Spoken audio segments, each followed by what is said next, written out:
versus you. It's you versus you. It's you versus you. It's you versus you. It's you versus you. It's you versus you. It's you versus you. It's you versus you. It's you versus you. Time to clear your mental, everything you've been through. Looking in the mirror like you're the one with the issues. You against yourself, feel like you against the world. Internally battling all of the trauma, you struggle to manage it. Gotta seek help for the damages. It's you versus you, now go and handle it. It's you versus you, let's get ahead of it. It's you versus you, let's clear our heads of it. I'm so good now, I feel good now. The baggage put down, just let me live. Just let me live. Now my mind's clear. It's you versus you. It's you versus you. It's you versus you. It's you versus you.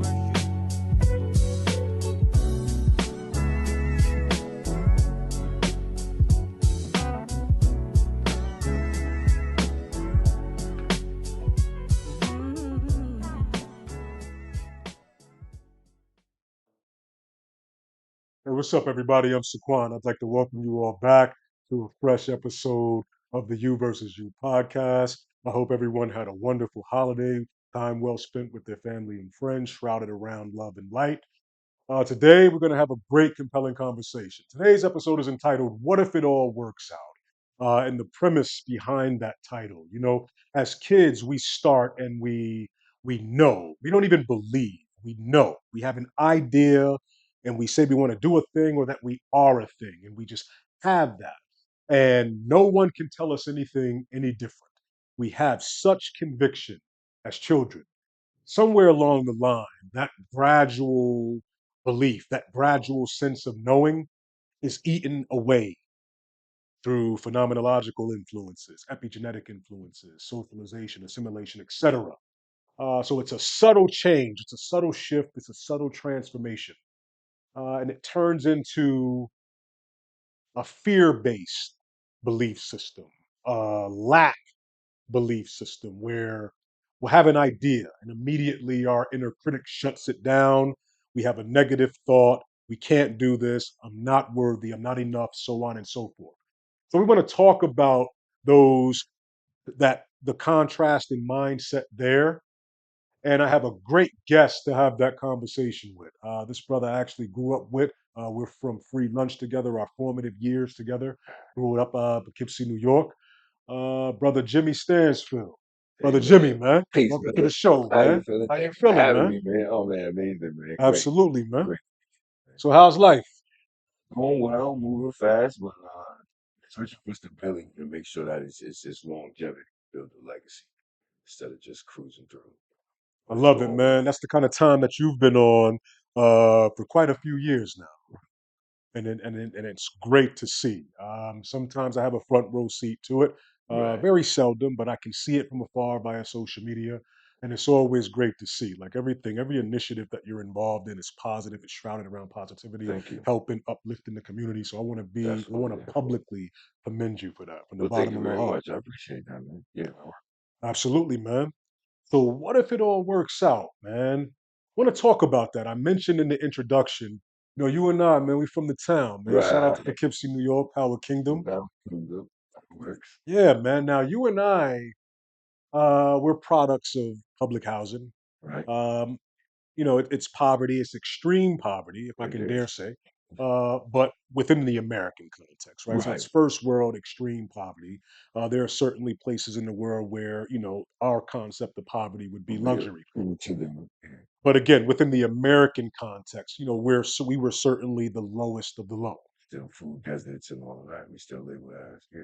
Absolutely. Limited opportunity, limited industry. Reach- But as children in our formative years, that didn't register. Right. What are Right. your thoughts on that? Um, as you said during the introduction, we had what was generally conceptualized as imagination. We had creativity. And I think that when you were another episode that you had, you said that the creative child or the imaginative child or the imaginative adult is the one who survived that stage of disbelief. But as a child, you are endless and have no boundaries as to what you believe can happen with you, with your life, And your abilities, even at that time, you think you can jump over cars, you think you can run faster than everyone, you think you can be great. Um, and then sometimes you can have people who could follow through with that concept, but a lot of us get taken off that concept. But we can and we will, and we have the ability to. So early on in poverty, it strips you of some of those things because you begin to see that need that you have, see that lack that you have. You begin to understand that you don't have as much. When you're early and you're young, you don't realize what you don't have. You think you have everything. And then you don't have the Nintendo, and then you don't have the Jordans, and then you don't have the Tommy Hilfiger or the Iceberg or whatever it is at the time. Once you come into that stage, a lot of the imagination goes away for the ego. And I think that that's when the concept of limited thinking begins to set in that way. Gotcha. And I agree. And I want to dial that back a bit. But before we do, I want to shift gears slightly. And I want to talk a little bit about your credentials, man. So you're the owner operator of Playmakers Marketing. Right. You're the regional rep for Signature Branding and Marketing Agency. Tell us a little Right. bit about Signature branding, we'll start from the top down. Signature branding. What we do is we do headshots for professionals, professional reels. That's the content end of it. Then once you get into the technical part, we'll do SEO for your search engine optimization. If you have a business that has an intake system like a doctor's office, a chiropractor, a real estate agent, then we can build back end office systems for you to help you automate those things as well as your social media, making it more of a hands-off business for the owner so that they can pay attention to just working with clients and doing the things that they love to do as opposed to being buckled down by the back end and social content of the business. that. Sounds super dope. It sounds imaginative. It Right. sounds creative. It sounds cutting edge. It is. It is. And that's where playmaker marketing come in. There's a bridge between the adult who is already professional and doing what they want to do, what they need to do, and then the teenager who needs to be nurtured into that. And that's where I come in with playmakers marketing. I'm taking these same concepts and teaching them to 12-year-olds, 14-year-olds, 16-year-olds, 18-year-olds, meeting them where they are. They have more social media knowledge than us. They just don't know how to monetize it and turn it into a business. So that's what I do for them. I tell them, don't just play with the camera, man. Make some money with it. And that's what they do. I think that that's amazing. So you're giving them an opportunity, these children, these preteens, Right. an opportunity to foster their creativity, foster their Mhm. ingenuity, which is stark contrast to what you and I experienced growing up, That's right. with the exception of a few. Let's A be few. fair.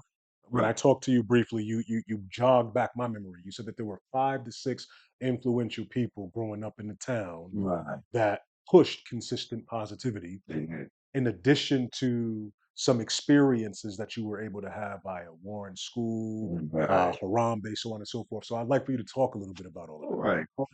Came to the people who are the persons that I spoke about 5 or 6 males who focused on at one point athleticism.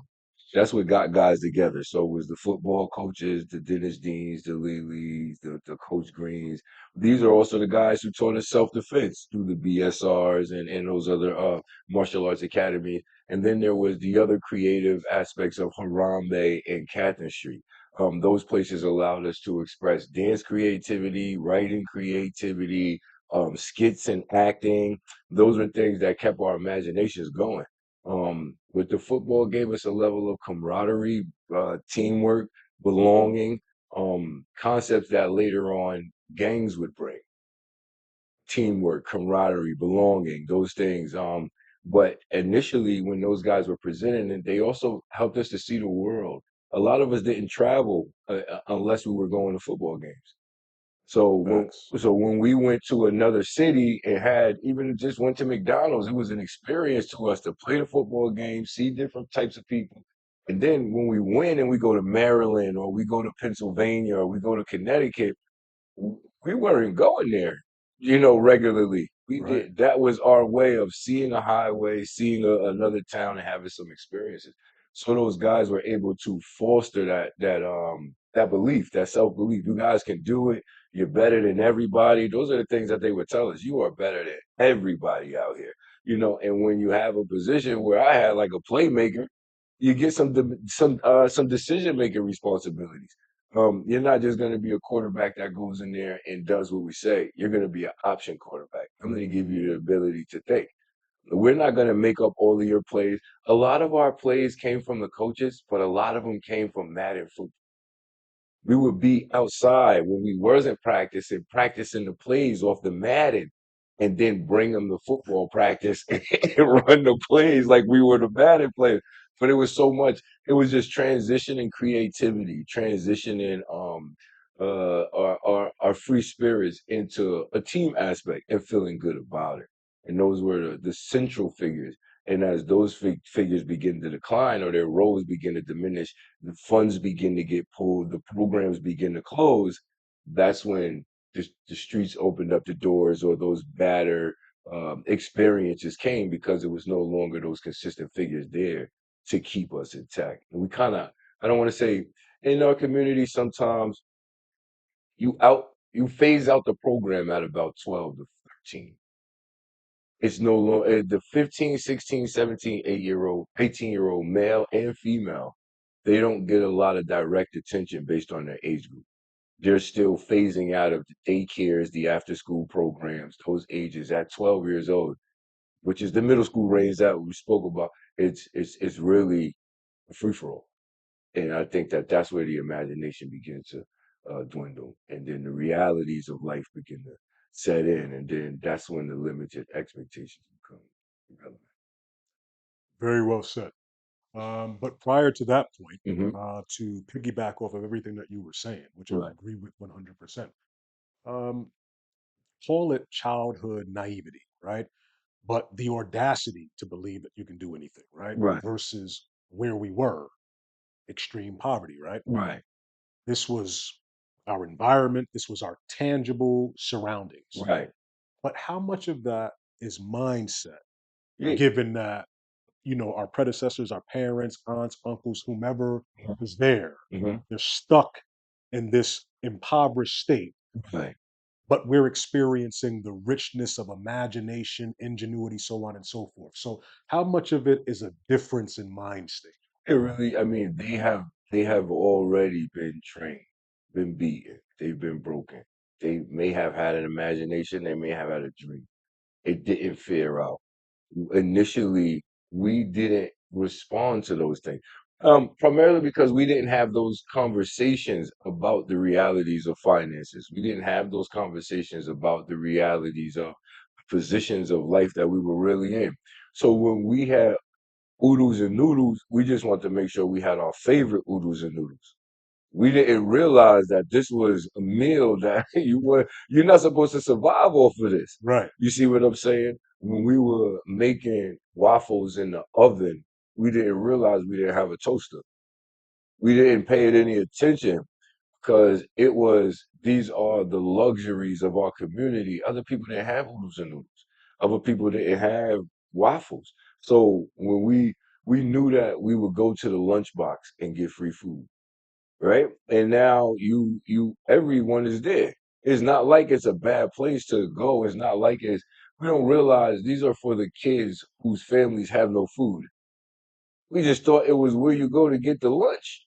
So once we had those, excuse me, those experiences, we weren't privileged to the information of our financial conditions because it was translated as y'all too young for this business. Stay out of grown folks' business. Don't worry about what's going on, type things. But then you hear it a little later on. It comes in the form of, we ain't got no money for that. That's too expensive. When y'all get in here, don't touch nothing. I ain't buying y'all nothing. We don't got no money for that.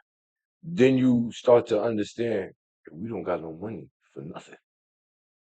And that's when you begin to say, I don't have money. And you start to personalize it.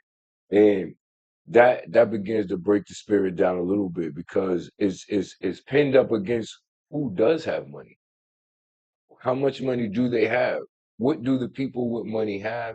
And again, we weren't taught the person that owns the business does this thing. We were taught there's another guy that has a lot of money. And then he became the figure that we wanted to be like. You know what I mean? And that guy probably wasn't the best role model. He had more money than the creative coaches. Absolutely. He had more money than the people at the lunchbox. And then a People lot of times he would take some of those resources and fund and to fun. He the gave us our elite football coaches. pads and our helmets Right. and our really like yeah cleats, visors, the things that made us feel like we were really like Damian Thomason and all those guys. We didn't have the visors, but when we would go to football games, the other teams would have the visors. Right. They would have the shoulder pads. They would have, and we would win, but be upset we don't have those things. And those same guys would be like, "Yo, I'm gonna get you that. Don't even worry about that. I get that for you." And that's when we begin to, kind of lose the imagination, the creativity for the concept of belonging and materialism a little bit. It's a perfect segue because, and you're describing it perfectly from your own experience. Yeah. But it also seems like there are subtle seeds planted. The example that you just gave, which was spot on. And in addition to that, what about those? Because I had that experience as well. Those very seldom times when we got a chance to travel, like you said, whether Right. it was to Brewster or Wappingers or whatever, Wapengers, right. and play these other teams, right? Right. And I would see two parents, right? Right. They would be able to go eat, have lunch, Have lunch. right? The whole team. Right. They would go out to do that. We would have to pack something or go without eating Right. sometimes. They would have nicer clothes, right? Not necessarily name brand things, right? But But they were put together smartly, right. if I can dare say, right? Yeah. And a lot of times, we were looking dingy, bummy, Right. right? Yeah. It didn't really affect us because we weren't outside of our environment. But once we were outside of the environment, We now it's noticed. like I'm comparing and contrasting, We noticed. similar to the visor Right. situation that you We just went noticed. Yeah. We noticed those things. Yeah. And those things hurt us. And they made us angry. And they made us want to win for reasons other than football. through. Right. Right. And it made us really hate the other people. But it built the anger in us that we took back to our neighborhoods that we really didn't know was there. We didn't know that didn't end at that game. But we can then hear, the anger from the parents, especially when it came to players of maybe other races or ethnicities or you know what I mean? Them and even them rich MFs think they gonna whoop us and this and that. They're You can telling totally cuss on the yeah, oh yeah, okay, yeah, them rich motherfuckers think they gonna beat us, whoop they white ass, all of this stuff like that. And we begin to understand not only were we an impoverished people, we were an impoverished race. And they started planting those seeds in us early too. And don't let these white motherfuckers beat y'all and all of that stuff, you know what I mean? right. And so you begin to depict the enemy that you don't even know that you have to be this person's enemy, but it's planted there, right? And like you said, the lunches, they got full all out tables. We wasn't even getting oranges. Right. We didn't have nobody slicing up oranges and giving us that. These dudes got oranges, Gatorade jugs. It's not even the outfits that they had outside the game. The uniforms. We Yeah. we basically had like the old school jersey nets that you put all over top of it with some numbers on Absolutely. there. You know what I mean? And this wasn't it just didn't match up to everyone else, and it left you with a feeling of physical superiority, but financial inferiority. And psychological as well. Psychological It embeds, that's exactly what I was going to say. It begins to plant the seeds of the embedment of psychological inferiority. inferiority. And in addition to everything that you mentioned, see, because we come from lack, our parents, our predecessors, whomever, Right, right? And we have this imbalanced relationship with money, with resources, right? right, We would think that anyone who's accumulated or amassed wealth, they did so in a shisty way, right, right? Well, he did this or she did that, right? right, And what that does in the psyche of a child is we equate having large quantities of money with something bad, something subversive, so right, on and so forth. So right. it's not even something that we want to To attain or attain. to achieve, Right, right? And we don't process it that way because, again, this is pre-teens, Preteen, right? yes. But maybe it's the beginning of processing it that way because we grew up really, really fast No, in yeah. Poughkeepsie, and we had the ability to deduce, to be able to process in a very sharp way, in a very sharp, compelling way, Right, you're right. because of how extreme our circumstances were. Really. You agree with that? I do. I do agree with that. So again, so prior to, we were talking, you and I, prior to 11 and 12, we Right. have this optimism, but experiences like what you and I described begin to eat at that, right? Right. And then at 12, going into teenage years, you were referencing how the ego sets in. So now we're Right. experiencing what someone else has versus what I don't have, That's right. and how this is also feeding this concept of inferiority, It right? does. Yeah. So I'd like for you to continue upon that.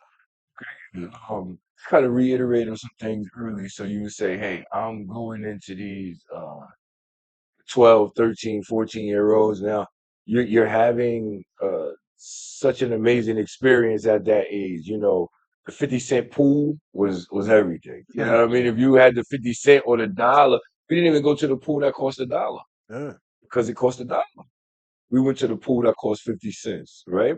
So now when we begin to get into 12, 13, 14, we start getting the ability to move out a little more, go a little more places. The parent wasn't really on top of us like that. So we go to the mall and we see other people at this mall, we say the Galleria.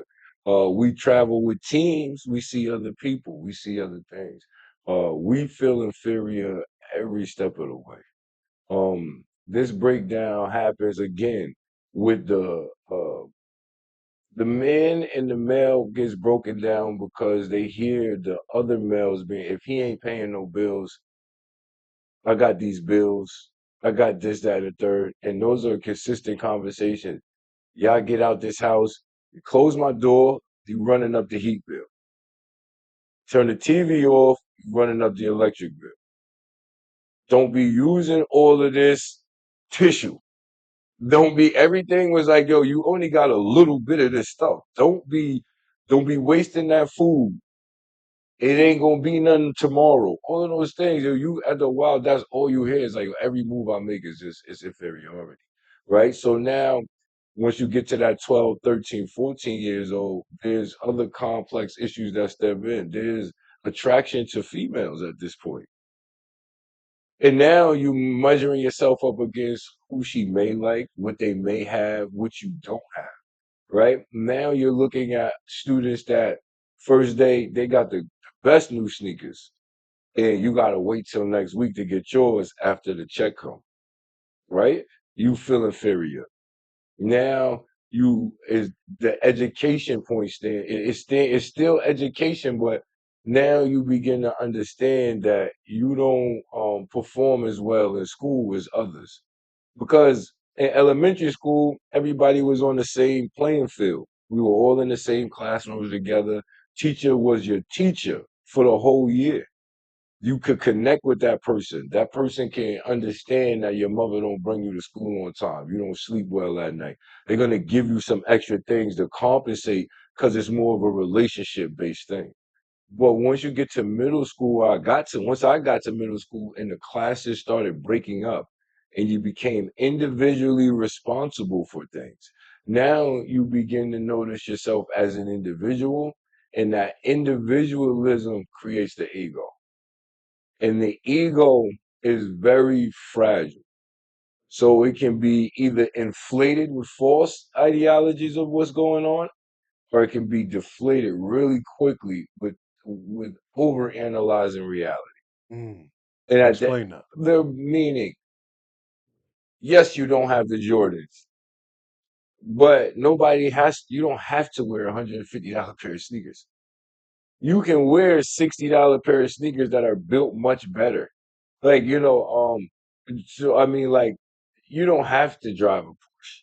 You can drive a Volkswagen. Volkswagen makes Porsche. This is a more subtle way of thinking, I need a car. You know what I mean? Whereas the ego may say, I need the Benz, I need the this, I need the that. And if I don't have this standard of society, this showing of wealth, this showing of of financial superiority because that's what our community taught us to do. You gotta look like you got money. You gotta have a chain. You gotta have the best outfit on. You gotta drive the best car. You have to do those things or you are inferior. And that's the complex that we set with, and that is what the ego says. I don't have those things, so I'm inferior. So that's either gonna turn to rage, anger, or you're gonna depression. One of those states of mind you're gonna fall into because you are always thinking from a standpoint of lack. The ego is always based on lack. It's never really based on even when it's inflated, it's overcompensating for a lack of something. Imagination is abundance. Imagination has no ends. It doesn't have it. That's why as children we can think endlessly, boundlessly. We can jump over things we know we ain't got no business trying to jump over and hurt ourselves in the act of believing these things are possible. Because we don't develop the ego at that age. If it is instilled in you, ego at that age is beat into you. Not like in a physical way, but you know, self-respect and pride in yourself is something that can disable the ego. So when you go into BSR, right, and you gotta sit in a horse stance for 15 minutes, you're not gonna have a lot of ego. You're not gonna have a lot of ego coming out of BSR. You can be the jolliest, funniest, whatever you want to be out there. But if that gi ain't on right and you not sitting in your stance and you not performing and you not giving your cadence off and you're not falling in line with the discipline, then you are not abiding by the program of self-control. And that's how you can deflate the ego. Really easy, you know what I mean? All of that was well said. Now, and you touched on this, and you broke it down elaborately. But in all of these subtle ways, Hmm. it's like the mindset begins to shift. Hmm. Now it's I don't believe that I can do Hmm. anything anymore, Right, right? Like failure becomes this tangible substance that's attached to me right. now, right? Like my worth now is attached to external things. External things. Whereas in this preteen state, this state of optimism, Hmm. it seems like my inner world was louder than my outer world, That's right. That's right? exactly And then the inflation of the ego becomes a very, very, very critical time, right. right? So now I would like for you to talk about, see, art in life now, right? Hmm. Because now we have epigenetic influences. The environment is now influencing the gene, right?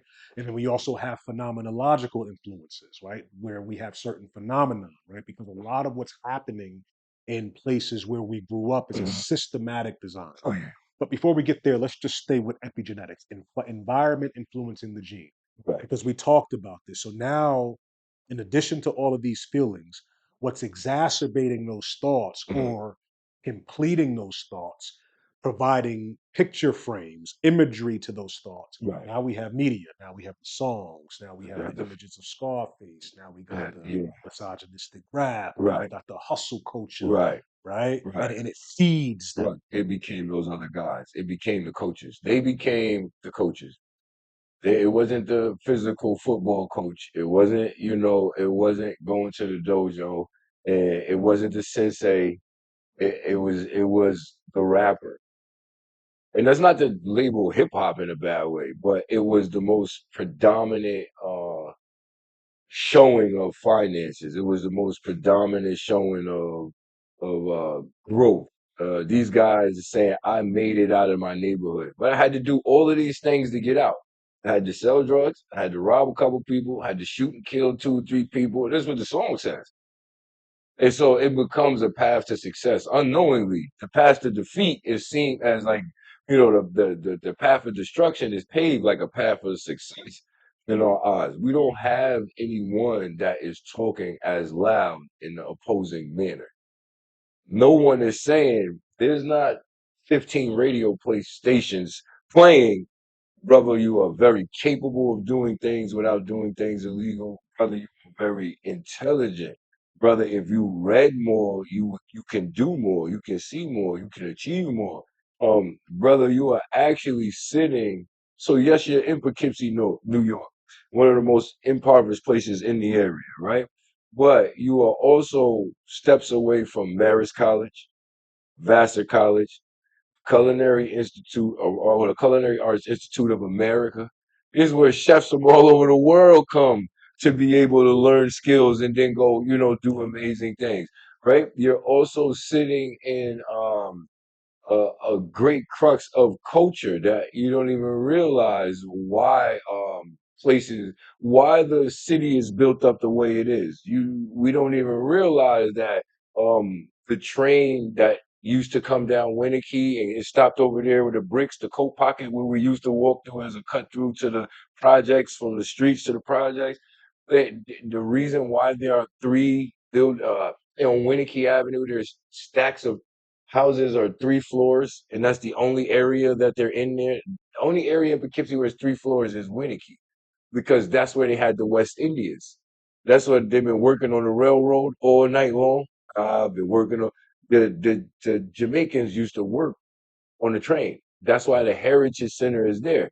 It was originally theirs because they gave them that as like a honoring of the work that they had done and the things they had did. So we don't realize the cultures and how we could tap into them. We don't realize that by being in these underprivileged areas, we're actually primed for funding. We don't know that we're capable of obtaining millions of dollars to plan our futures with, but those who are around us, they do. And they take these funds and they do as dispelling with it.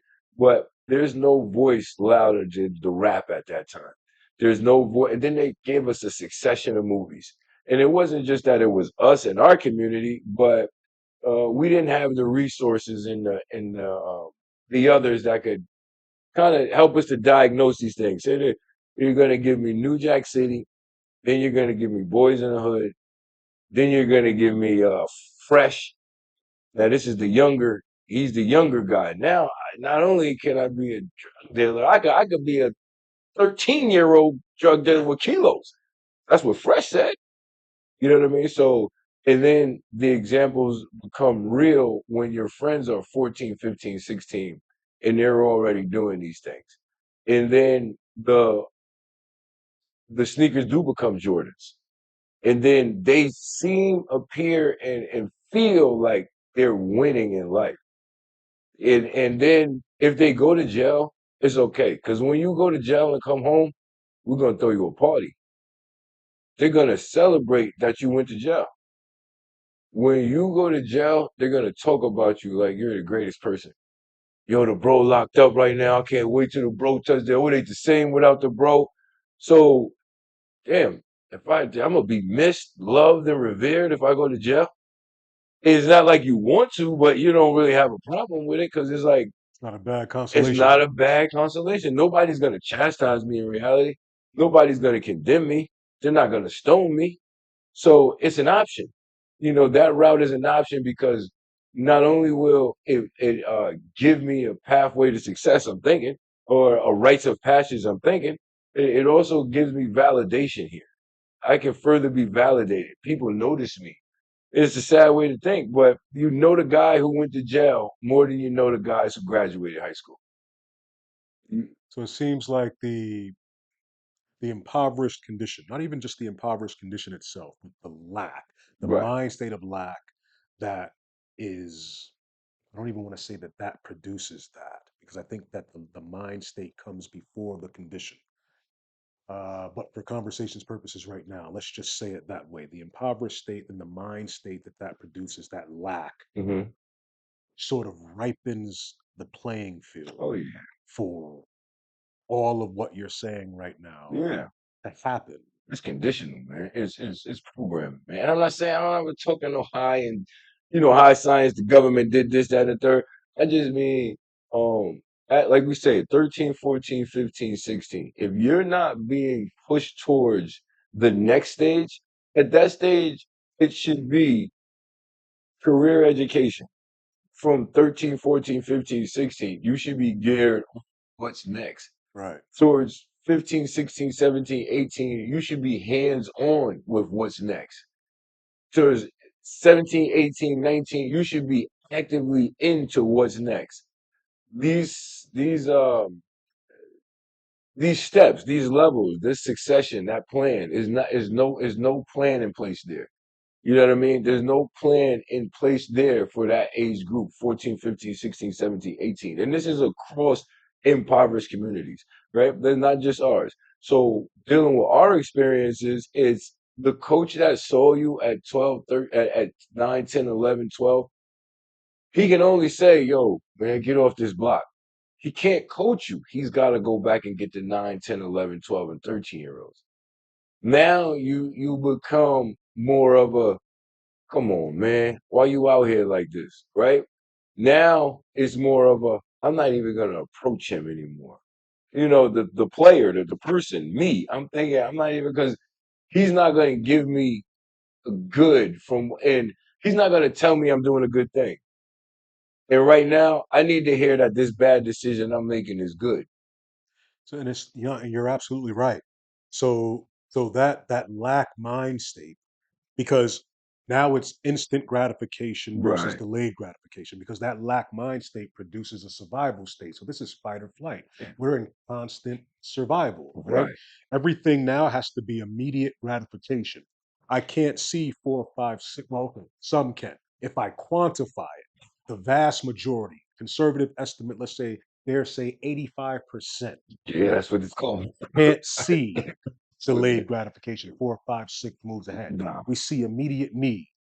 And sir. not only that, our predecessors, the ones that are still teaching us, right? So they're telling us, yo, get off the block. You got to go to school. You got to do this. But it's lacking conviction Yeah, yeah. because they're still in the survival You're mode. still in there. You're So still they're telling you the right thing, and they mean it. It's not subversive. No, no, no. It's out of the love that they can give. It's there. Out of the love that They they can can give. give. Very incapable of connecting at times. Very incapable of connecting. Right. It's very inadequate.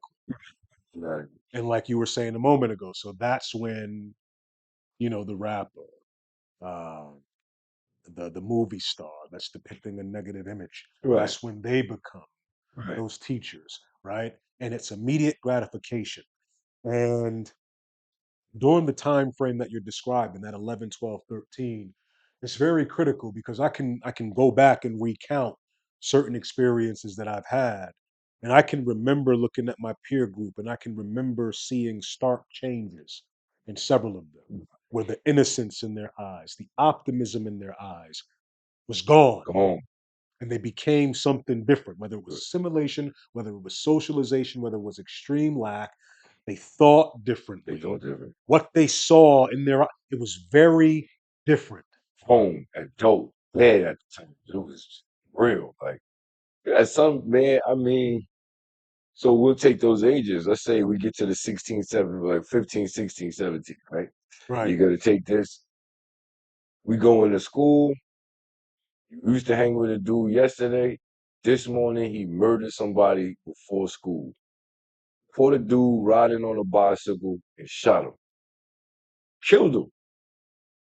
That same morning, all of your other friends, they raid the projects and they take them to jail because they had helped him get to the projects after he killed the dude. This is 16. Yeah. This is ninth grade. Yeah. This is murder. We've been dehumanized, desensitized. The world, and when you see that change in the eyes of a person, it's really, it flips upside down. 7, 8, 9, 10. Yo, I want to be the best this in the world. Best basketball player, best football player. I can do the best backflips. I'm the best writer. I'm the best whatever, right? Then it comes, I'm the worst dude on this block that you don't want to mess with. And the one thing that didn't change in both settings, Right. both sides of the coin, Right. I am this. I am the And on the professional. other side, I am It's the this. identity you take on. You said, I am the best this. I am that. Right. Now suddenly I'm the worst this, I'm or the I worst. am incapable. I Yeah, am this. I right. am that. And you want to be that though. It's desirable at that point to be the worst. It's desirable because that's the world. It's like if I'm gonna be the lack or I'm gonna not have, I gotta be the best person that doesn't have. And that's a really bad mind state that we created for ourselves. And at that time it's like, I gotta be the best drug dealer. Right. I have to infect the community with the most drugs out of everybody.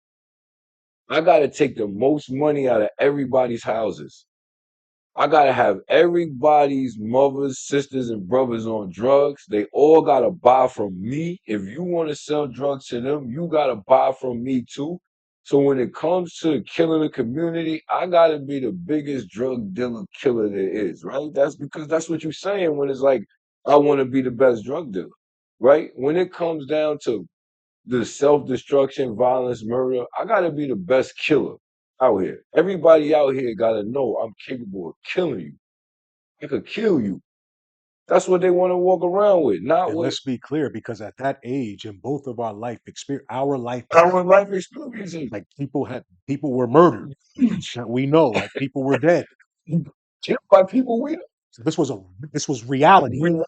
This is not the movies no more. Now it's no longer they are. Yo, you seen that movie? It's like, nah, we making movies out here. We are making movies out here. I am doing this, not old dog, not Nino Brown. I'm doing this. I did this. You know what I mean? And you want that image because you out of all of that, you still want to be known for something. You still want to be glorified, gratified. You still want to feel valuable at something because you don't feel valuable. You know, you don't feel valuable at all.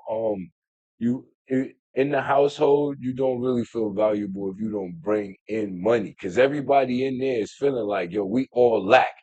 So he who brings the money has the say so or has the control or is the most loved, right? Um, then there's the we all feel unprotected. Everybody could come and take advantage of us at any time. Why do we feel like this? Because we had a car, but they took it. We had an apartment, but they evicted us. My mom had a job, but she lost it. Anybody could take anything away from us at any time.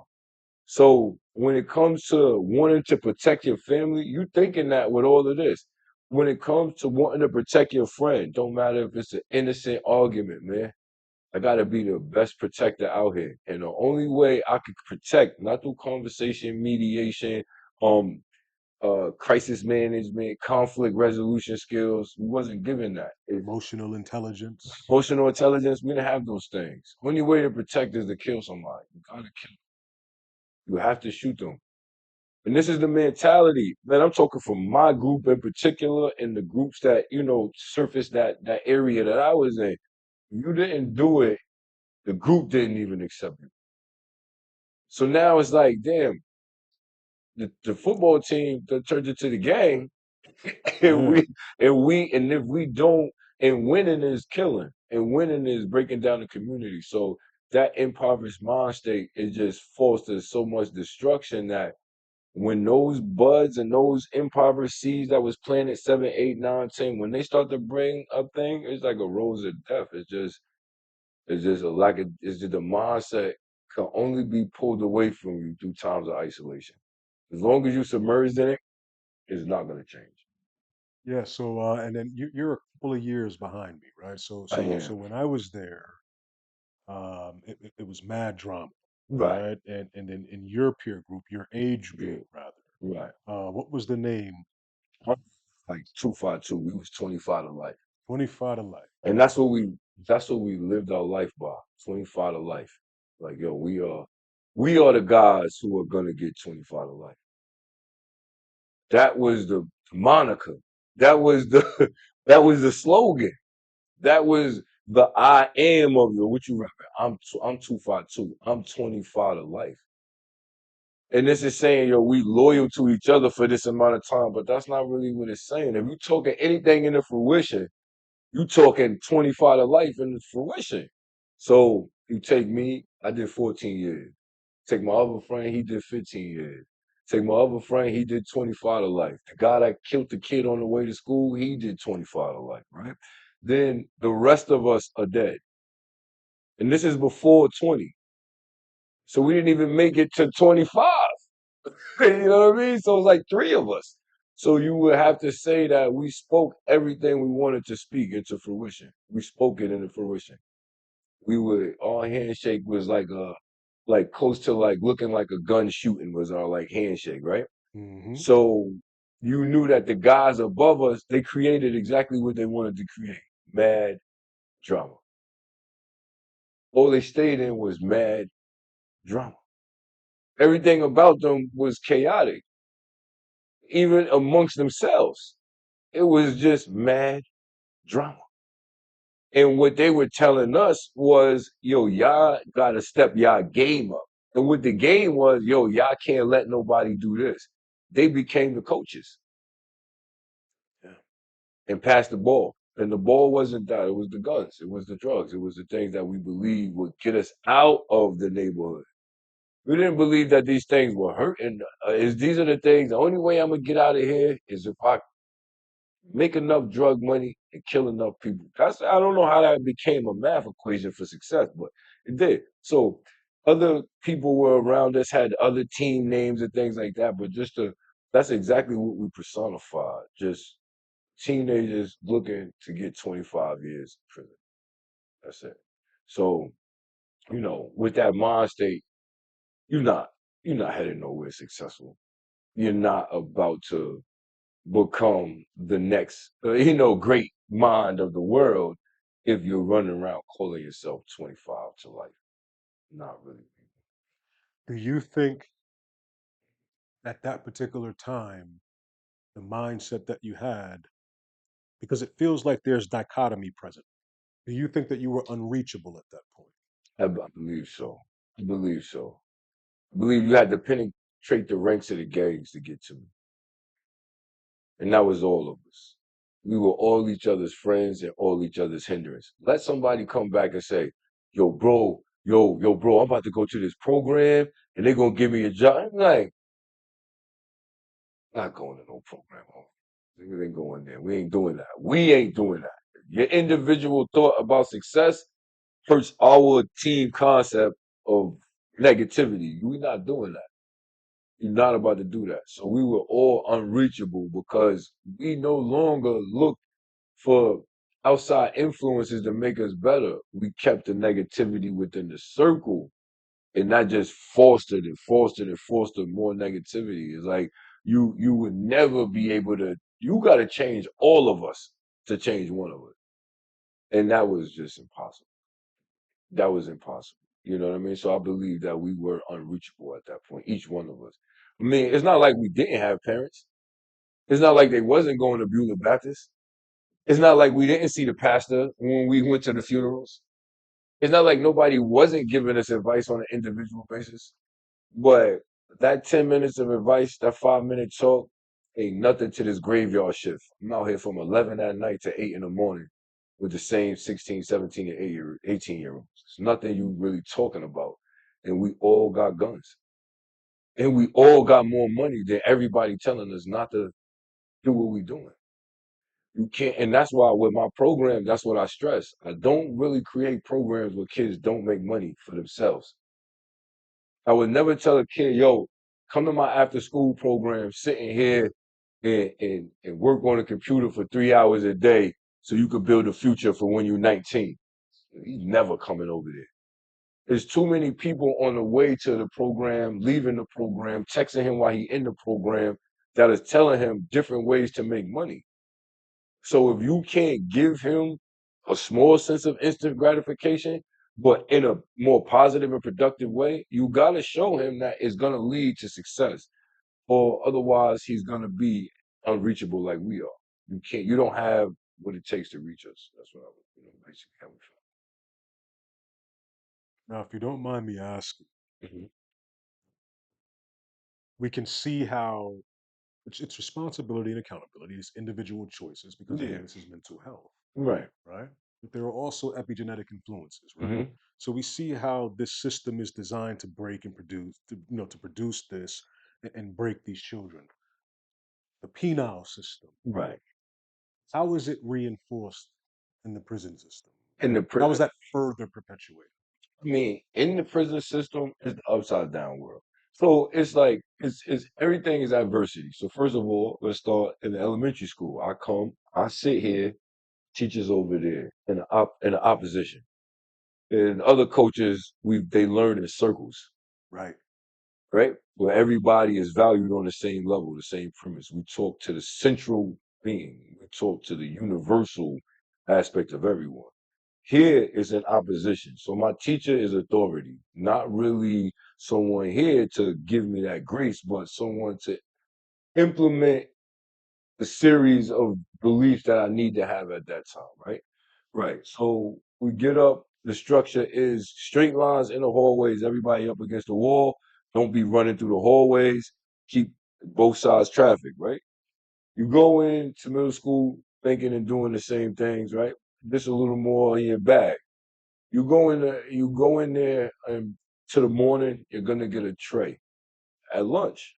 In school, this tray has about 4 sections on it. It's got a main, a side, a vegetable, and a snack, right? You're gonna get on a bus and you're gonna go to school. And it's gonna be all your peers sitting in rows, and there's gonna be one administrator in the front, the bus driver, and then the administrator to help hold everybody down, keep the noise down, the bus assistant, right? When you get to jail, it's the same thing. When you get up in the morning, you have a tray. There's a main, a side, a vegetable, and a snack.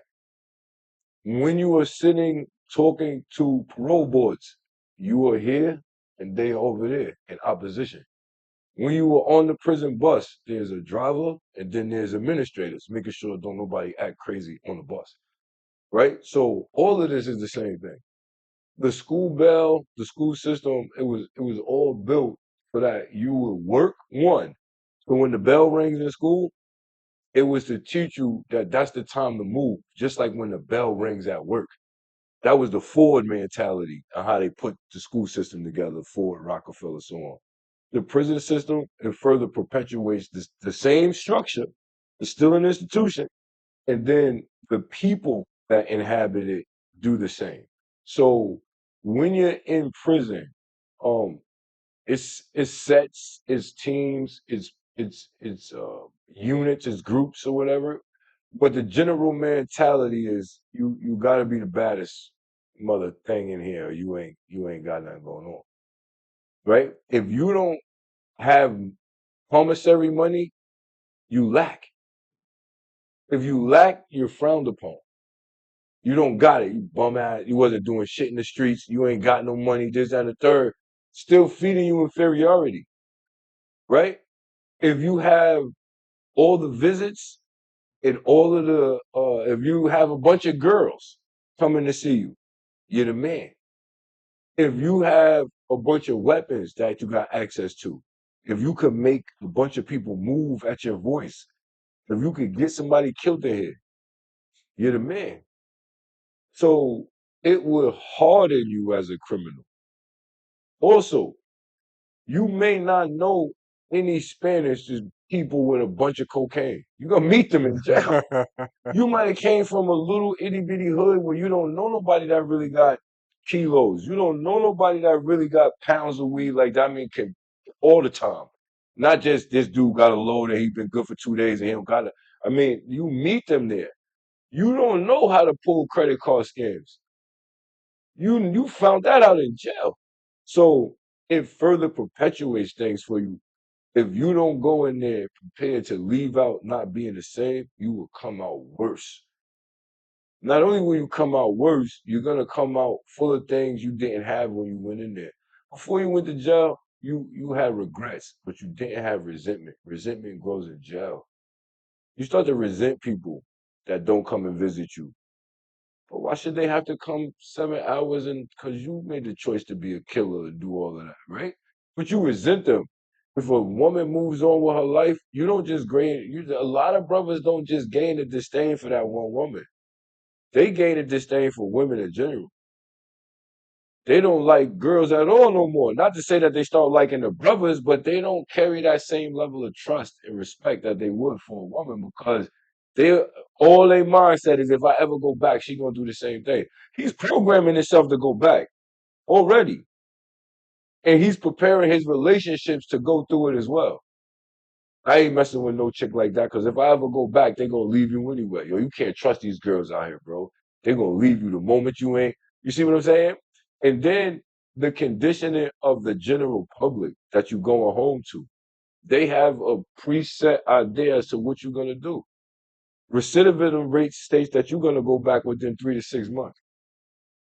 The streets say you're gonna go back before a year. He going right back to jail. They say it about you, right? But if you come home from jail, get a job, start looking the other way, you you lame now. Son that came home from jail and got all he's a lame. He ain't the same. And now you feeling inferior because you doing better for yourself and you leaving that life alone. And they still make you feel inferior. So you felt inferior before you went to jail. You felt inferior while you was in jail. You made some changes and came home and still feel inferior. What point do you feel masculine, dominant, good, positive about yourself? So that institution of prison, it creates that. The family doesn't have a lot of trust that you'll stay around. The kids don't really understand you for missing years at a time. The relationships are always strained and it always leaves room for a lot of negative thoughts. There's not a lot of positive reinforcement there. So that institution of prison can definitely, keep that mindset going. And you survived this reality. Oh yeah, I walked through that thing. I walked through that. Yeah, I wasn't, but I mean, I wasn't in prison going.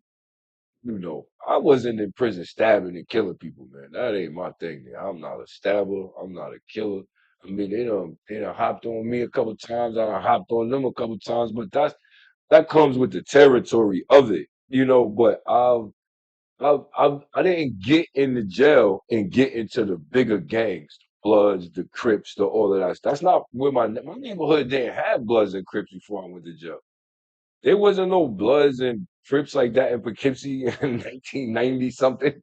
Nobody knew about that stuff. People brought that stuff there. So me going to be with one of them made me feel like I was disrespecting my neighborhood. Like, yo, bro, you need with us, the Crips or whatever, yo, bro, you need to come home, the Bloods or whatever. I don't even know you. We're saying we the homies. Yeah, but I don't know you. How am I gonna let you from another place tell me what to do and you get an order from another dude that I don't know from another place I've never been? Right. I'd rather listen to one of the dudes on my block tell me what to do than listen to you. So I would never do that. You know what I mean? But it also gave me the opportunity to sit down and really assess myself. And that's why I think where my creativity started to come back. You know what I mean? Where my imagination started to come back. Because inside of prison, I have to tell you this, a lot of people get in tune with their imagination.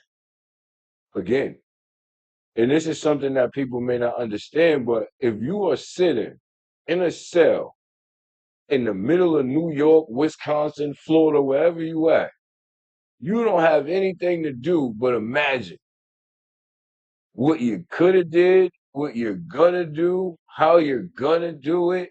It's the first time some of us sit down and actually make a plan, and then you learn skills along the way. When you get to prison, you're gonna learn conflict resolution or you're gonna die. If you don't learn how to resolve a conflict, assess something for what it is and not what it appears to be, if you don't learn how to read people, behaviors, mind states, vibes in a room, if you can't come into the mess hall and say, oh, it's thick in here, this is about to go down in here, it raises your antennas and it makes you more aware. You becoming more in tune. And then when you start to sit down and think of what's possible, nobody says, yo, I'm about to go out there. When I get out of prison, I'm going out there to, even if they say they're going to get a job, you know what I mean?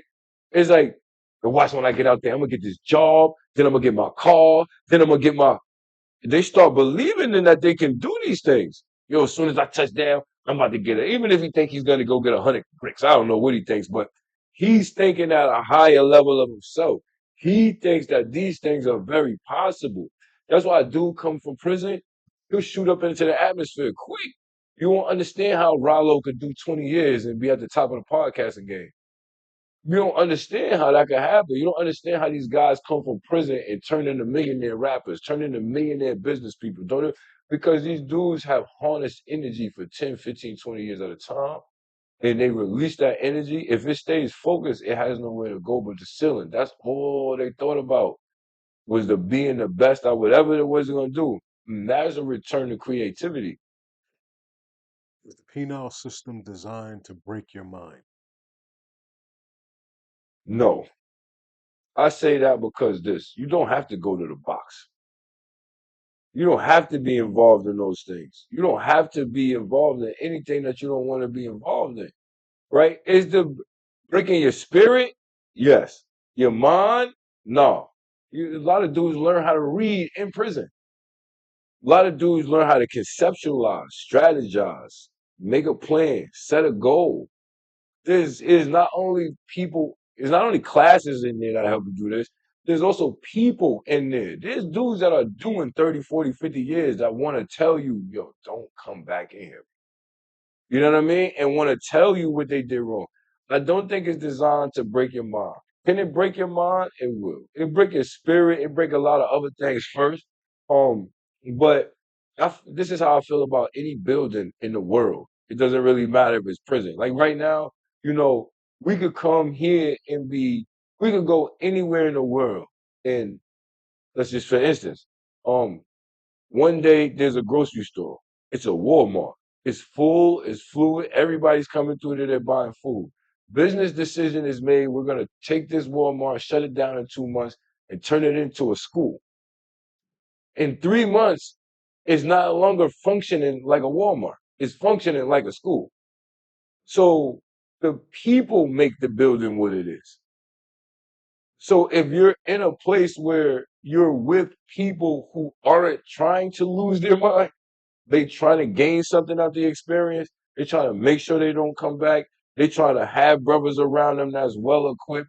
Whether it's first of all, yo, we gonna work out. Because if it go down and you next to me and you can't shake a tail feather, you got to get away from me. That's first of all. So we're gonna work out. Second of all, I don't want to be in here talking about the basketball games. I don't care who's on the TV. I don't do none of that. If you mess with us, here goes a book. This is what we're going to give you. You know what I mean? Because we want to have those discussions that help us. The 21 laws of leadership, habits of great people, things like that. You know, what I mean? Successful habits or habits of successful people, things like that. The cash flow quadrant, Jordan Belfort, the Wolf on Wall Street book, backups, reading Ray Kroc's before the movies come out. We read the books. Now, I want to say something, and I don't want you to cut you off. I Go want to ahead. continue on. I want you to continue There's on, no. but I want to set this up. Okay, so I believe that in order for change to occur, I think it has to be catharsis. I think that something jarring has to happen to you that forces you to sit with yourself, Okay. assess yourself honestly. That usually comes equipped with, or in conjunction with, rather, a timing of isolation, so on and so forth. Right. Right. So you mentioned now, and I want you to continue No, explaining we what you're good. explaining. But you said that you got in prison, you got angry and you got quiet, and you made the conscious effort to assess yourself, how you got there, the people around, and then you said that you made a conscious effort to start reading outside of your range, Hmm. reading material that seemed unattainable. And this was an unconventional education that was found in prison, Hmm. and proof that education, change, and shift in mindset can literally occur anywhere. Anywhere, anywhere, on the mountaintops, in a burning bush, on a desert road. It can happen anywhere. Most whether it's biblical, well, most religious stories say that people came in contact with God when there was nobody else around. It always happens in isolation. You don't really pull up in the middle of the crowd and give you a whisper on a tap you on the shoulder. It don't really happen like that. You know what I mean? So it can happen anywhere. That education or that anger is first. You got to be mad at your situation. You have to be upset and pissed off at where you are in life. If you're not, then you complacent. You okay with it. There's no need to change. Um, Only outside influences can create change. There's no possible way anything can change without outside influence. That's anything from a plant to anything. We all have outside influences. Sunshine, water, the dirt. You take a seed and sit it on the table, it ain't gonna do nothing. It has to be set in the right condition with the right outside influences to create the change that it predetermined to happen. The things that were already inside of the seed need the right nourishment and set of circumstances to come out. I just believe that prison was that right set of circumstances for me at that right time. And it wasn't even that it was the first time I went to jail. It wasn't even that the second time.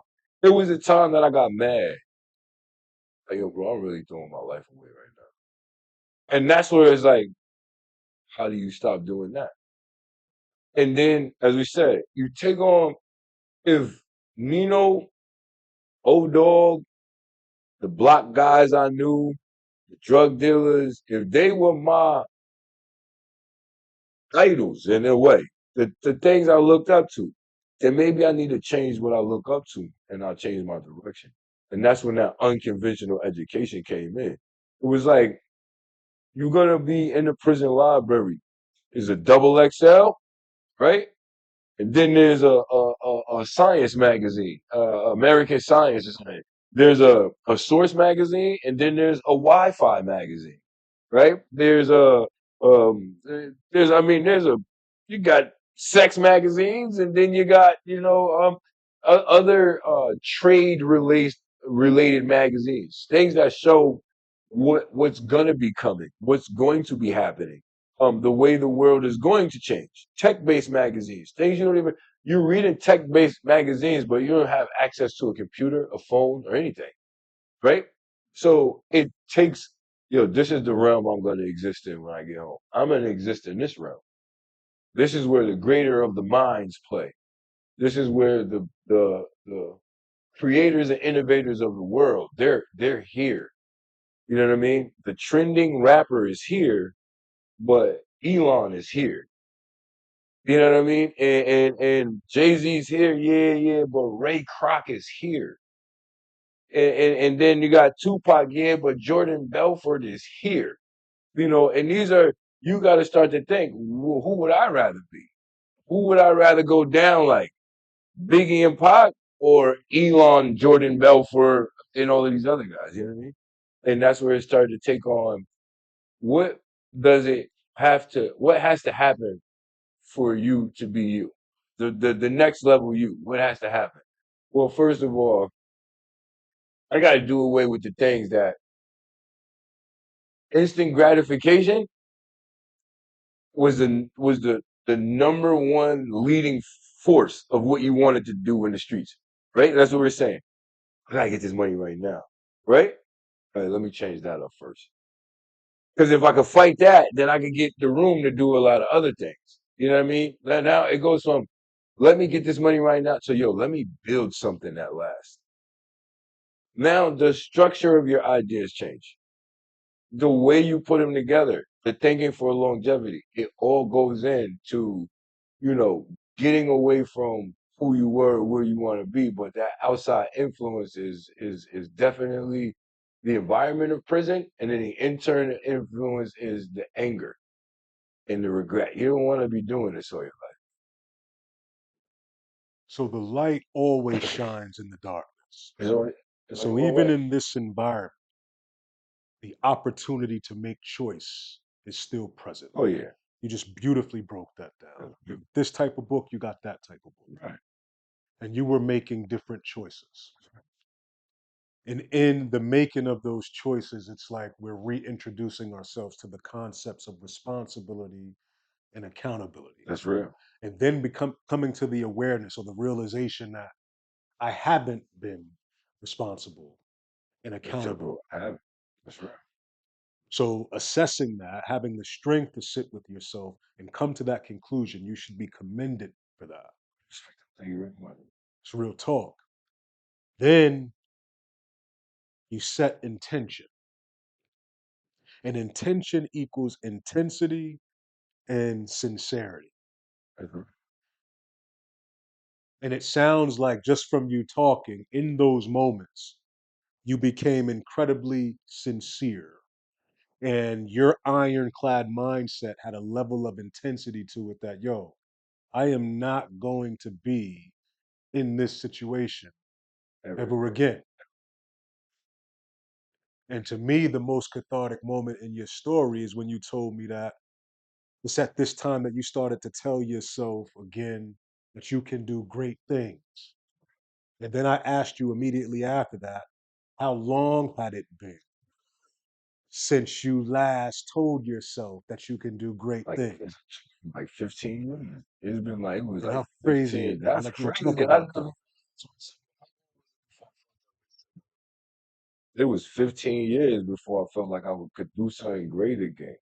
So that's what I'm saying, like 13, 14, all the way up to 27, 28, 29. Between 13, 14, between 14, 15, and 16, you've already, 16, 17, 18, and I've already had a child, been to jail, got a GED, been back to jail, did all this stuff right here. You don't believe you're about to do something great. You know what I mean? Then in the middle of prison, you're like, oh, I could do this shit. You know what I mean? And you have that feeling, and it's like a rebirth. You awaken. So you figured out that's a long time to be in the womb. You know what I mean? Be lost and just, but be protected at the same time. You got to really understand that. Well, some people didn't get a chance to have that second thought, make that second life happen. You know what I mean? So you got to respect the fact that you were protected enough to get there. And then when you have that realization of self, when you come in tune with yourself, you're like, yo, it's kind of limitless. Really, no ends to what I can. I really can do anything I want to. And I felt that, and I took that, and I ran out of Poughkeepsie with that. That's where I wanted to go. Now, That's you it. said I ran out of there with that shit, man. your mind, first of all, you've always had a beautiful mind, Thank you, brother. I appreciate that, man. but now you're feeding this beautiful thing that you Right, have, man. and it's expanded exponentially. Thank you, man. And now you have this belief, this know again, Right. that I can do anything. I can do anything. But when we were talking, you said, yo, when you come home, you known for what you're known for. That's what it is. So now you're looking at your environment objectively, right? Mm-hmm. And it's like, I have this mindset now Mm-hmm. that doesn't fit in this box. But accept it. And you had the presence of mind to know that, yo, Poughkeepsie, this environment isn't it. And you came down here and got busy. Yeah, I was trying to, man. And I stumbled a lot. You know what I mean? I stumbled a lot, but I didn't expect to do it right away. I didn't expect for it to happen right away. I expected for me to excel, but I did not expect for me to have something stick right away. Because I never got the chance to experience my mind at work. I didn't know what the hell I wanted to do. I just knew it was different than when I was there. You know what I mean? So I did not want to I never want to discredit the community I'm from, but it's not conducive to change. It's not conducive to growth. The ideas, if your idea can consume 4 to 5 blocks, you got to get out of there. You have to. That would be my mission or my thought or my thing, message or whatever to anybody. If you have an idea that is bigger than 4 or 5 blocks and could last longer than a year, you don't need to be in a Poughkeepsie type environment. You'll be broken before you get off the ground. Nobody's gonna help you. They don't know how. Nobody's gonna lend you resources. They don't have them. No one is gonna be pulled down to come out there because nobody sees the Atlanta is a brand. I could call somebody from Texas and have them come to Atlanta without not to say that they have to don't know me. They had like some type of interaction with me, but I'm selling Atlanta at the same time. They know of Atlanta. However, if I tell them, yeah, I need you to come down to Poughkeepsie, New York, you're like, what's that? What's that? What's going on down there?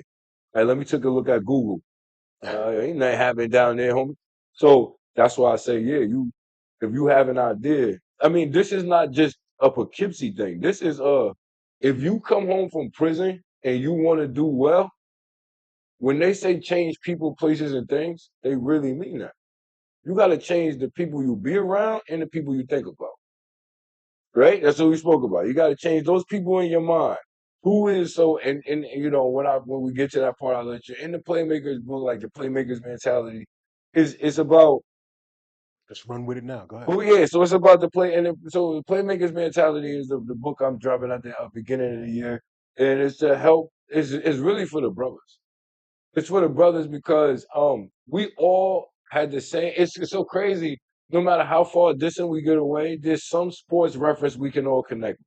There's something that we could find a connection in sports. Whether it's we all know Michael Jordan, Kobe Bryant, all of the greats, those guys who have the sneakers, have the brands, they're considered to be playmakers. That's why they get to the level that they are. They played in the same league as everybody else, but they stood out because they made the plays at the right time, right? So if you want to change your mind state and change your life, pick your team.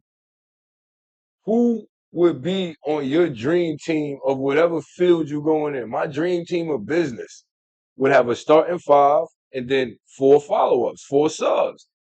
Pick you 9 people and say, yo, this my team right here. And then why would you pick that person?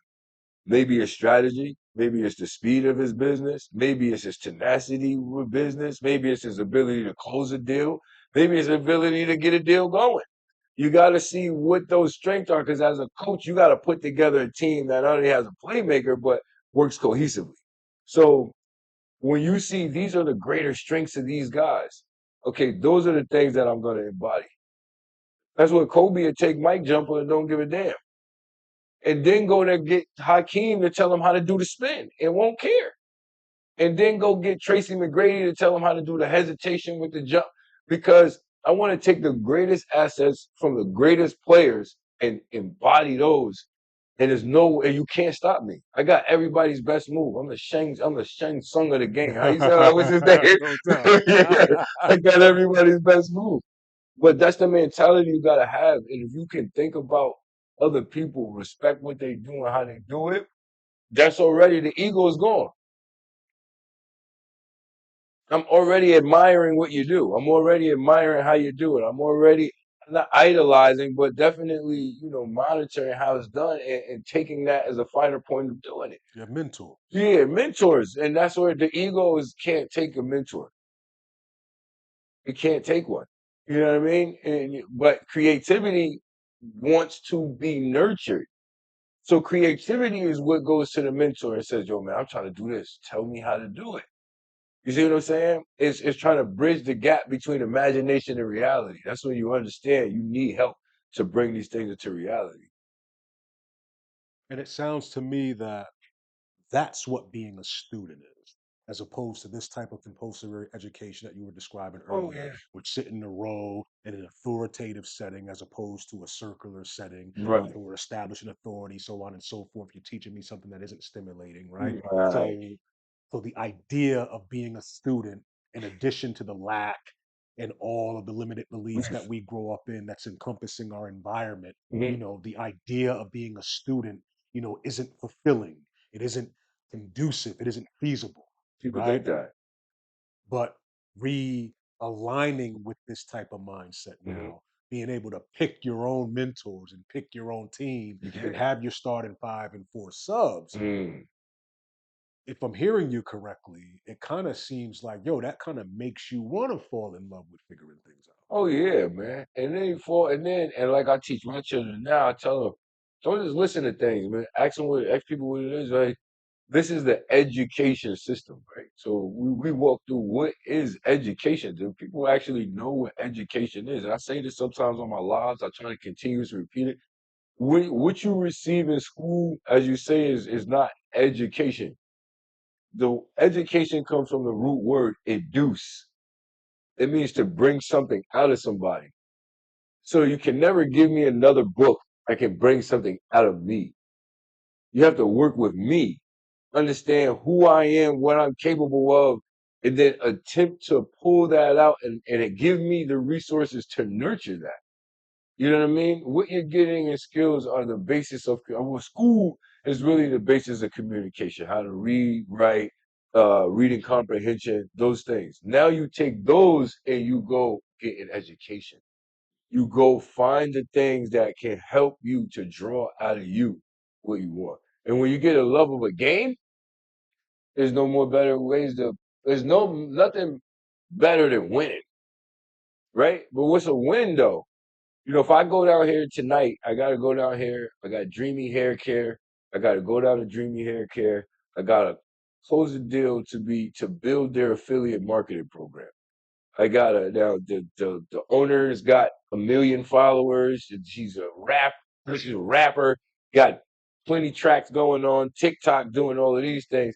I have to take that and monetize that and turn her daughter's products into money.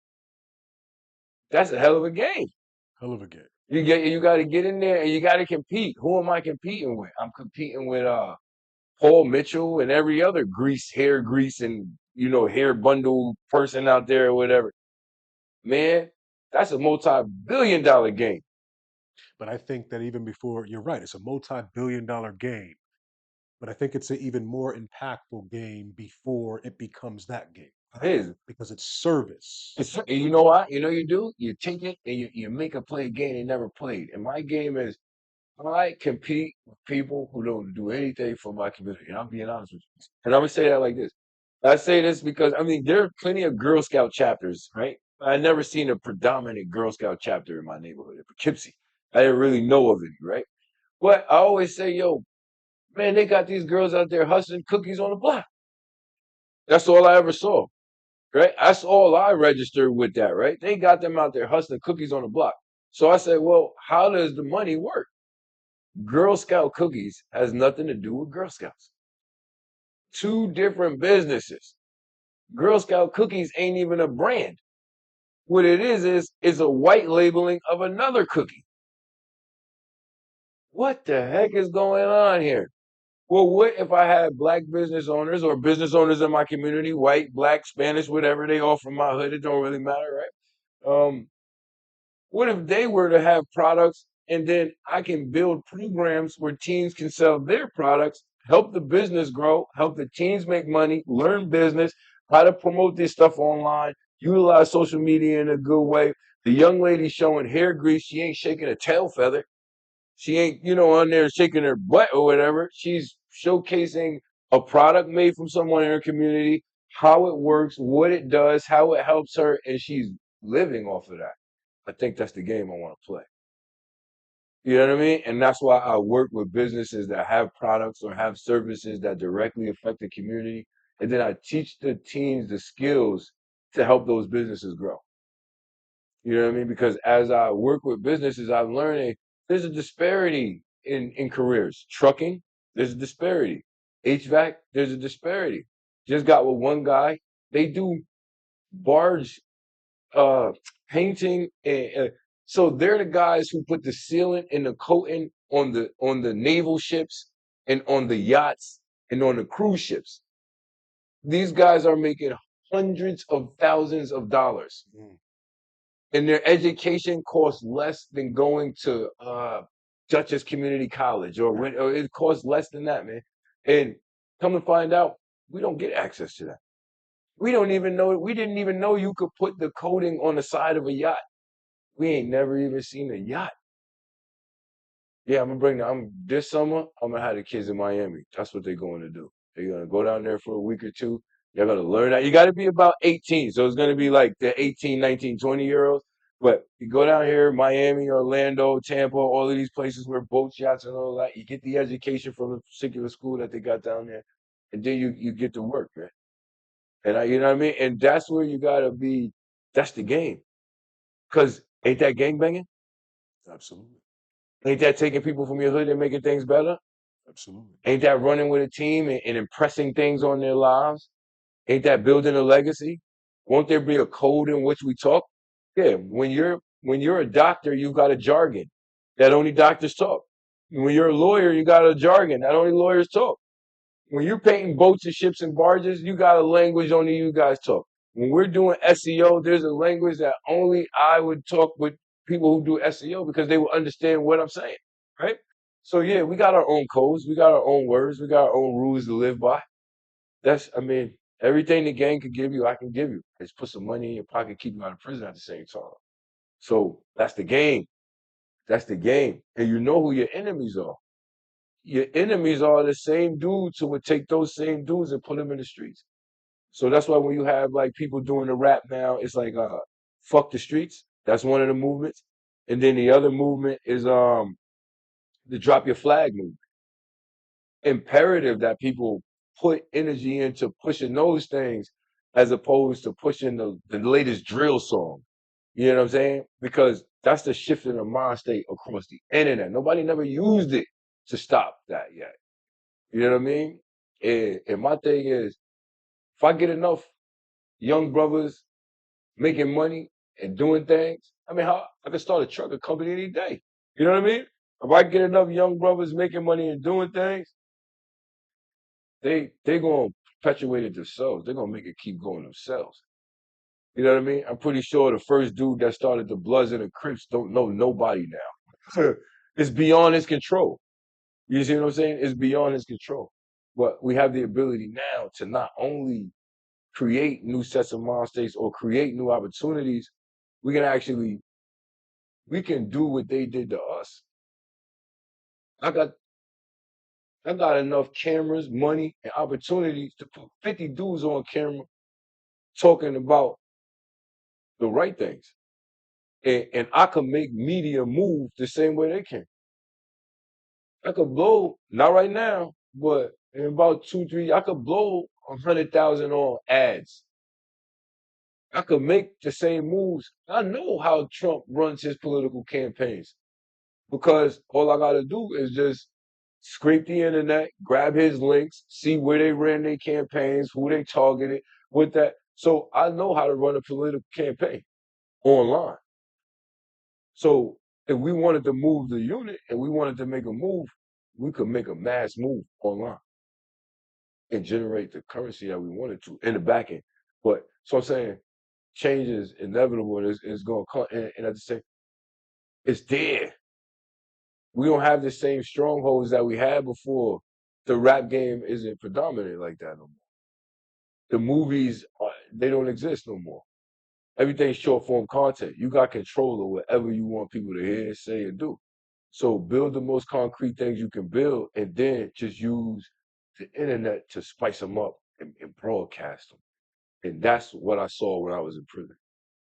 That's what I saw. If people know about me and see my interviews, I manifested my lady, the one that I'm with now. I had a picture of a girl that looked like her in my book.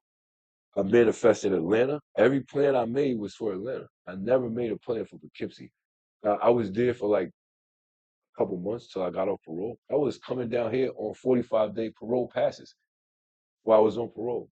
I was beefing with my parole officer to get out of Poughkeepsie. I only caught a plane to go to parole and come back. It's once you make that change, you got to do it for real. You can't really half-ass it because they're gonna pull you back. You're not strong enough to compete with your past. Trust me. Your ex-girl, your baby mom, your kids, they expect you to be a drug dealer. They expect you to give them money when they want it. They expect you to protect them when things happen, and that creates issues like personal. You know, I give my story because it happens, and I want brothers to know, yo, you gonna come home from jail, and you're gonna be known for being a shooter, and your kid is growing up. He's gonna be 15, 16, 17, and somebody's gonna do something to violate your kid, and you are no longer a shooter, but your kid is gonna come and ask you for help. You cannot help that man. You can't go out there and handle that problem. I don't care if they smacked him. You can't do nothing. Because the minute you show up on the scene, whether you go up there, peace, brother.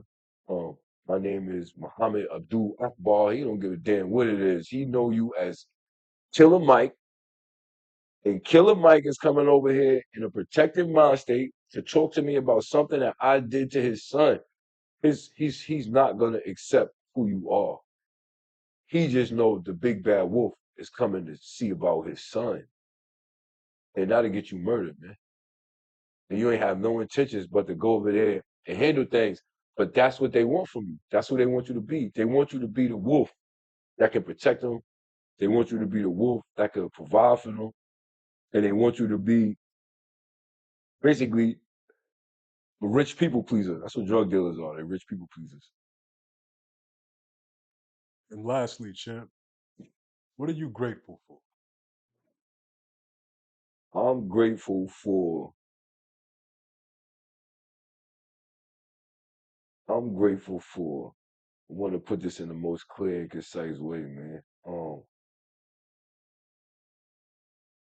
I don't want to mislabel this because I don't want anybody to feel like it. Yo, I'm really grateful for, let's say, prison, man. A lot of people died when I was in prison that I was supposed to retaliate for.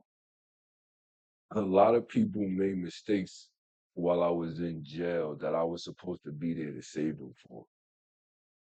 A lot of people um, created scenarios in their lives that had I been there, I would have been a major part of that. And I would have found myself in a position I didn't want to be in. That probably would have been worse than the time I was facing, dead. So being removed from those environments for them long periods of time gave me more opportunity at life than the people that I grew up with. None of them is here. So if I wasn't so protected in the way that I'm protected, and I'm, through the grace of the whatever energies that be, they set me aside. They got me out the way. They got me out the way. You gotta get. You smart as hell, but you do the dumbest shit. You just gotta get out the way for a long time. So being out the way for a long time gave me an opportunity to live for a long time. Like I'm not gonna die till I'm like 96. Like I already know like pretty much how I'm gonna die. Like not got I'm prophesizing it, but I pretty much know where I'm at with my life. And that gave me the opportunity to even have that type of foresight. It also gave me an opportunity to break a lot of bonds that were trauma based. Like I don't speak to a lot of people that I spoke to before because you don't know how to love yourself, so you don't know how to love me. You just trauma bonding with me. You want to be a better grandparent because you was a bad parent. I don't want to be help you do that. You want to be, you know what I mean? So those are the things that I'm grateful for. Just currently, well, my that's what I'm grateful for. But supportive family and supportive woman, definitely. And I'm grateful for the patience I've been blessed with.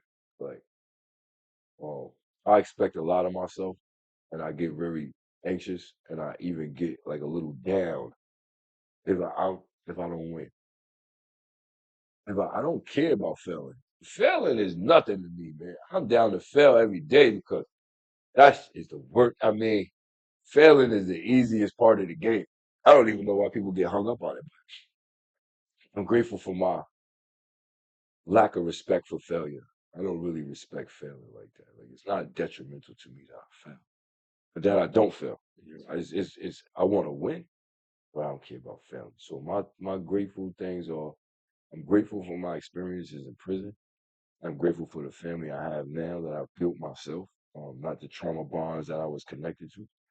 And I'm grateful for the fact that I have enough patience and foresight to see things through, not only for myself, but for others. Sometimes you gotta be patient because the people around you they don't know you. They don't know I could flip you upside down. They don't know that.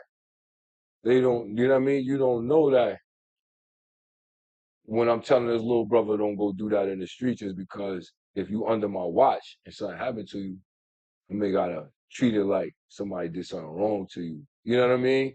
So I'm grateful that I got enough patience and foresight to tell them, don't do that. For me,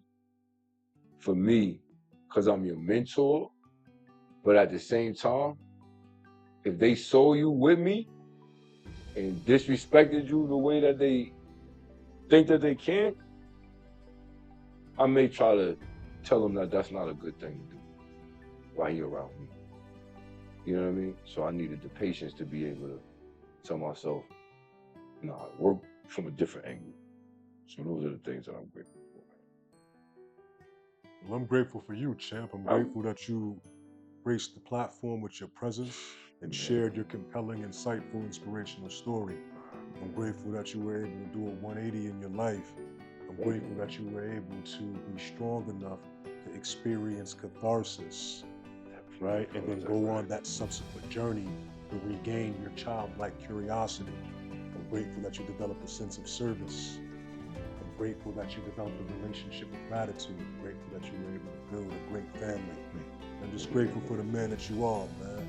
I really appreciate I you. appreciate you too, bro. Man, that's My love, man. man. I'm feeling. I tell brothers, I say, yo, man, I said, when you watch the shows, like, you watch some shows to be entertained, and you watch some shows to be compelled. It's like, yo, man, all of these brothers are talking about the same thing, giving more than they get, Word. and watching it come back tenfold. And that's really what the general message is, like, give on to the world and actually give on to others, and it'll come right back, man. Those are like the laws of reciprocity, man. Absolutely. You know what I mean? And that's what I get when I be watching and listening and hearing what the brothers be saying. It's like, Oh, man. no matter what angle it's coming from, it's always the law of reciprocity. Gotta give it to get it, man. And that's what I appreciate, man. You know what I mean? I appreciate that. You got anything you want to shout out? Oh man. Well, first, shout out to anybody listening. Continue to stay tuned. Continue to see more brothers and sisters, more, you know what I mean? More guests here. And continue to grow in your journey. And perhaps, email the brother. Let them know what you're doing and how your journey has changed your life and others. And I'm pretty sure you may get an opportunity to take a seat here. Also, Playmakers Marketing. We are taking over Atlanta in 2026. I've already got runs at the FIFA. My team is already gonna be stationed at Site 962. We're right down on the west end. We're already gonna be stationed down there. You guys will be seeing us all during FIFA. So shout out Quick Rides. We basically have an Uber company that will be doing events during that time. And shout out to the Signature brand. Just keep watching us, man. Keep working with us. A playmaker mentality would be to you on the first. I didn't want to bring any links or anything like that. I want to be totally prepared for my rollout. But please pick that up and join the group as well, man. I'm SEO Jimbo on most channels. My man. Listen, learn how to believe again. Learn how to know again. Learn how to nurture a seed again. Learn how to protect a seed again. Learn how to develop a childlike curiosity. And as Robert Smith always says, fall in love with figuring things out. And regardless of your current plight, situation, or circumstance, know that you are enough. Listen, if you found value here, and it's my sincere hope that you did, then please comment, like, subscribe. Follow the You versus You podcast on YouTube, Facebook, Instagram, and TikTok. And keep checking me out. And we'll keep busting this thing down. Peace. Yo, Oh man. Nah, yo, That was hard, Peace dude. and hard, man. Verse you, let's clear our heads of it. I'm so good now, I feel good now. The baggage put down, just let me live. Just let me live. Now my mind's clear. It's you versus you, it's you versus you, it's you versus you, it's you versus you.